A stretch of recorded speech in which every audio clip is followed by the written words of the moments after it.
Wang Yi a déclaré au chef de la politique étrangère de l'UE, Josep Borrell, que la Chine était prête à travailler avec l'Union européenne pour promouvoir un monde multipolaire égal et ordonné où chaque pays peut avoir sa propre place. Il a également exprimé sa volonté de collaborer avec l'UE pour promouvoir une mondialisation économique inclusive qui profite à tous et un développement commun. Josep Borrell a clairement exprimé son opposition au découplage avec la Chine.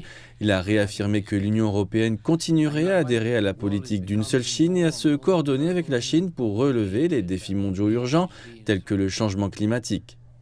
Wang Yi a également exprimé l'espoir de la Chine de travailler avec la France pour construire un monde multipolaire pacifique, égal et ordonné face au retour de la mentalité de la guerre froide et au danger croissant d'une confrontation entre blocs.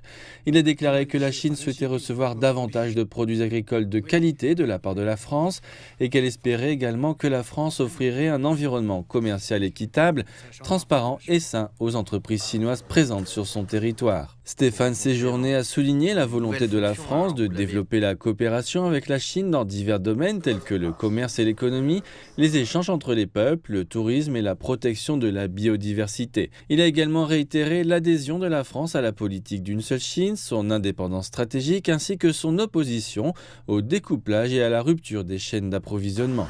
Wang Yi a déclaré à son homologue argentine, Jana Mondino, que la Chine souhaitait s'associer à l'Argentine pour maintenir son engagement au partenariat stratégique global. Il a appelé les deux parties à comprendre et à soutenir leurs intérêts fondamentaux respectifs, à renforcer la confiance mutuelle et à porter les relations bilatérales à un nouveau niveau. Jana Mondino a indiqué que la Chine était le deuxième partenaire économique et commercial de l'Argentine. Elle a ajouté que les deux pays étaient très complémentaires dans leur développement et qu'ils disposaient d'un énorme potentiel de coopération. Wang Yi a également rencontré son homologue canadienne Mélanie Joly. Wang Yi a déclaré que les deux pays n'avaient pas de conflit d'intérêts fondamental. Il a ajouté que la Chine et le Canada n'étaient ni rivaux ni ennemis et qu'ils devraient être des partenaires de coopération.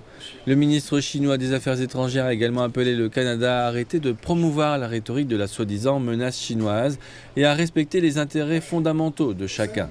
Mélanie Joly a déclaré que le Canada espérait travailler avec la Chine pour améliorer les liens et renforcer la coopération dans des domaines tels que le changement climatique, la biodiversité et la santé publique.